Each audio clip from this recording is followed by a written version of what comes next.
جو کہ اس کا شوہر تھا۔ اس نے میرا تعارف بھی کروا دیا۔ مجھے بھی تسلی ہوگی کہ گھر میں یہ دونوں میاں بیوی ہوتے ہیں، یعنی شادی شدہ بال بچے دار انسان تھا، اس لیے مجھے زیادہ ڈرنے کی ضرورت نہیں تھی۔ انہوں نے مجھے ڈرائنگ روم میں بٹھایا اور وہ دونوں میاں بیوی بہت اچھے تھے۔ عورت نے مجھ سے باتیں کی اور باتوں باتوں میں بتایا کہ میری امی آج کل بیمار ہے، پچھلے والا بنگلہ ان کا ہے، میں زیادہ ٹائم انہی کے پاس ہوتی ہوں۔ مجھے لگا کہ شاید انہیں کام کے لیے کوئی لڑکی چاہیے، پر انہوں نے اس کی طرف کوئی بات نہیں کی اور وہاں سے چلی گئی اور جاتے ہوئے کہا کہ میرا شوہر تمہیں کام سمجھا دے گا، تمہیں گھبرانے کی بالکل ضرورت نہیں ہے، کسی چیز کی ضرورت ہو تو مجھے بتا دینا، تم بہت اچھی ہو۔ وہ یہ کہتے ہوئے وہاں سے چلی گئی اور میں کمرے میں اکیلی بیٹھی تھی۔ میں کمرے کو دیکھ رہی تھی۔ اس کمرے میں اتنی زیادہ مہنگی چیزیں پڑی ہوئی تھی۔ ان لوگوں کے لیے 10,000 دینا تو ایسا ہی تھا جیسے کسی کو 10 روپے دے دینا۔ تھوڑی دیر بعد وہ ایک جوس کا گلاس لے کر آگے اور کہا نہیں لو، ویسے بھی میں تھکی ہوئی تھی پورے دن کی۔ میں نے جوس پی لیا۔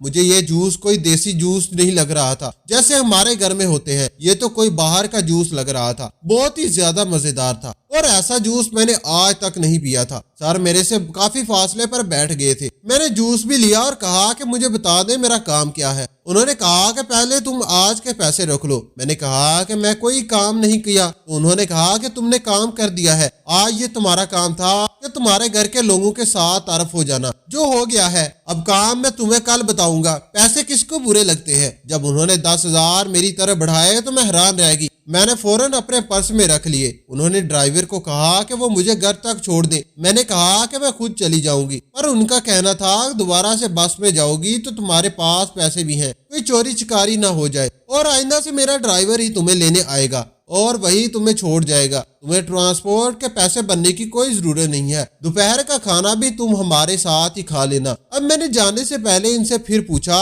کہ میرا کام کیا ہے، تو انہوں نے کہا کہ بس تمہیں روزانہ ایک گلاس جوس پینا ہے، اور وہ مسکرا دی اور کہا کہ تمہارا اور کوئی کام نہیں ہے۔ میں حیران رہ گئی اور ان سے پوچھا کہ کس قسم کا کام ہے، لیکن ان کو کوئی کال آ گئی تو وہ فوراً اپنے کان سے لگا کر مجھے اشارہ کیا کہ کل پھر آنا، تفصیل سے بتا دوں گا۔ میں وہاں سے واپس آ گئی۔ میرے پاس 10,000 روپے تھے اور میں نے راستے میں امی ابو کے لیے کچھ فروٹ بھی لیے۔ جب گھر آئی تو وہ لوگ حیران رہ گئے کہ اتنے سارے پیسے تمہیں کہاں سے ملے۔ پھر میں نے انہیں کہا کہ مجھے ایک بہت اچھی جگہ نوکری مل گئی ہے اور میں نے ہوٹل والی جاب چھوڑ دی ہے۔ میں نے ان سے جھوٹ بولا کہ مجھے ایک بہت بڑے بنگلے میں بچوں کو پڑھانے کی نوکری ملی ہے، کیونکہ ابھی مجھے خود نہیں پتا تھا کہ میرا کام کیا ہے۔ اس لیے میں نے ان کو مطمئن کرنے کے لیے جھوٹ بول دیا اور ساتھ یہ بھی جھوٹ بولا کہ اس گھر میں صرف ایک عورت ہے، کوئی مرد نہیں ہے۔ ویسے بھی سر تو بہت بڑے تھے، وہ تو میرے بابا کی عمر کے تھے، لیکن پھر بھی میں ان چیزوں کو سمجھتی تھی کہ گھر والے تو ہمیشہ پریشان ہی رہتے ہیں، اس لیے ان کو مطمئن کرنا بہت ضروری تھا۔ میں نے انہیں یہ بھی نہیں بتایا کہ یہ 10,000 روپے مجھے روزانہ ملیں گے۔ میں نے کہا کہ یہ میری ایڈوانس تنخواہ ہے اور پھر باقی بڑھا دیں گے۔ تو میرے بابا نے کہا کہ چلو ہوٹل والی جاب سے تو جان چھوٹی۔ میں دل ہی دل میں بہت خوش ہو گئی تھی۔ میں نے تو پلان بنا لیے تھے کہ مجھے اتنے سارے پیسے ملیں گے تو اس کے بعد میں ان پیسوں کا کیا کروں گی۔ میں نے سوچا تھا کہ کچھ پیسے تو میں سیونگ کر لوں گی، کسی کو ان کے بارے میں نہیں بتاؤں گی، باقی پیسوں سے میں اپنے گھر کے لیے نیا سامان لوں گی۔ فریج کافی پرانا ہو گیا ہے، مشین ٹھیک سے نہیں چلتی، اس طرح کے خواب تھے میرے۔ جب میں سر کے گھر گئی تو وہ وہاں گھر پہ موجود ہی نہیں تھے۔ مجھے نوکر نے کہا کہ ان کا تھوڑی دیر انتظار کر لے۔